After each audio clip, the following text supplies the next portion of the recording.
shit coming from TNA, because I think it's a horrible, disgusting company. It never used to be, that's the thing, Jay. Fine, I'll give it to you that much. Back in 2005, that was a hell of a company. Oh, I remember showing you the matches, and you were like, wow. Yeah, that's cool. That's fine, it's all good and dandy, but it's been 9 years, man. It's been 9 years that you've been expecting something bigger and better coming from this company. You expected the production value to go up. It went up. You expected them to get a good 2-hour show. They got a good 2-hour show. Time slot, but the show is just shit as hell. The show is disgusting. Every week it's different. You can't...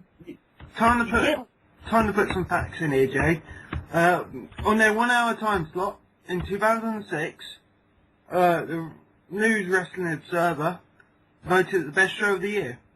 Best weekly show of the year. Good for the freaking Observer. This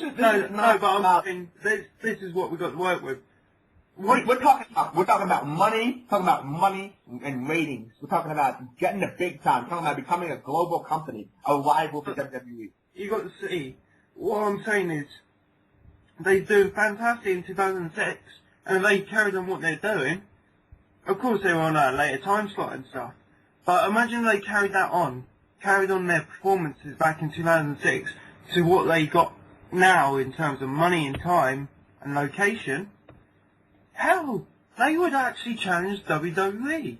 But because they got rid of the booker, they pissed off Cornette, they neglected their X division, we're left with this stinking pile of shit every Thursday night. It's like when you compare it to a pile of shit, I'm thinking in my head of a pile of shit with the letter TNA on it, because it's probably better than what you watch on Thursday nights on Impact. The thing is, TNA doesn't even put on the good matches anymore.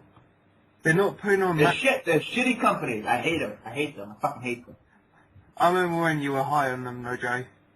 I know. And I used to love TNA. I used to jack off at TNA. But now, I wouldn't give this shit. I wouldn't give a shit for my time, my energy. I'm like using all my energy to try to like talk about them. I don't even want to do that. Would you rather watch Two Girls, One Cup than TNA?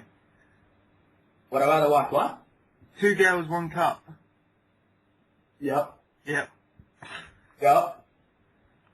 And you know what? It's probably better. I've seen them both, and Two Girls, One Cup is more entertaining. It's probably, more believable. It's a lot more going on. A lot more people are watching it. There's a lot more to offer. Yeah.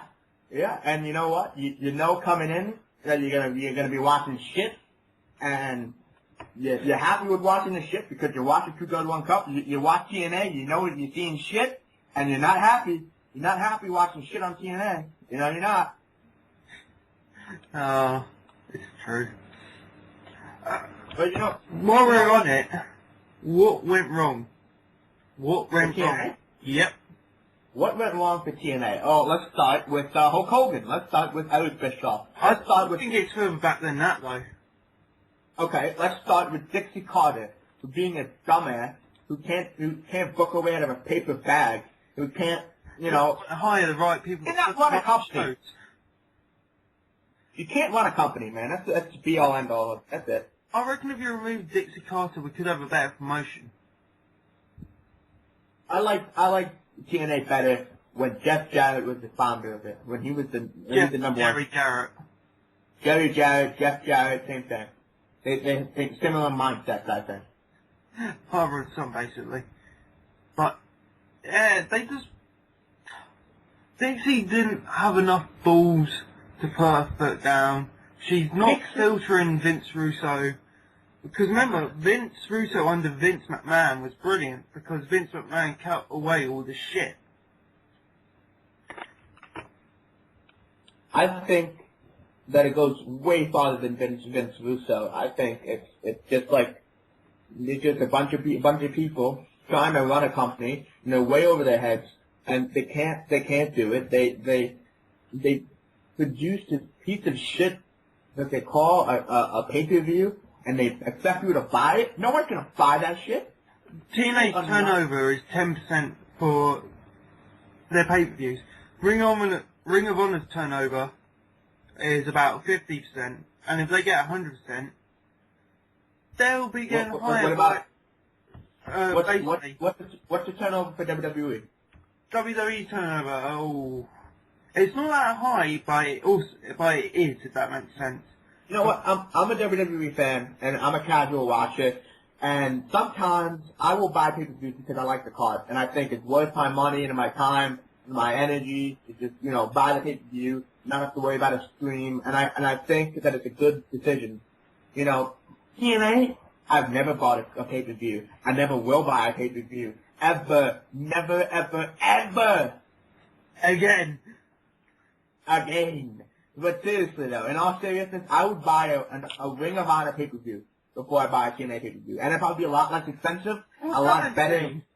It would be a lot less expensive, a lot better. It would have better matches, it would have a better card, it would have a better interview segment, backstage segment, the commentators would be better. It would be, probably like a much better pay-per-view. How much is a TNA pay-per-view? I want to say around $35, maybe $35.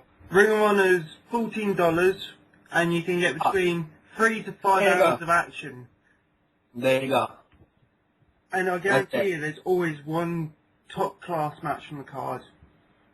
A lot of guys on Ring of Honor that I would pay to see. They have some good stuff. I have never downloaded the Ring of Honor pay-per-view. I've never downloaded the Ring of Honor match. I've never downloaded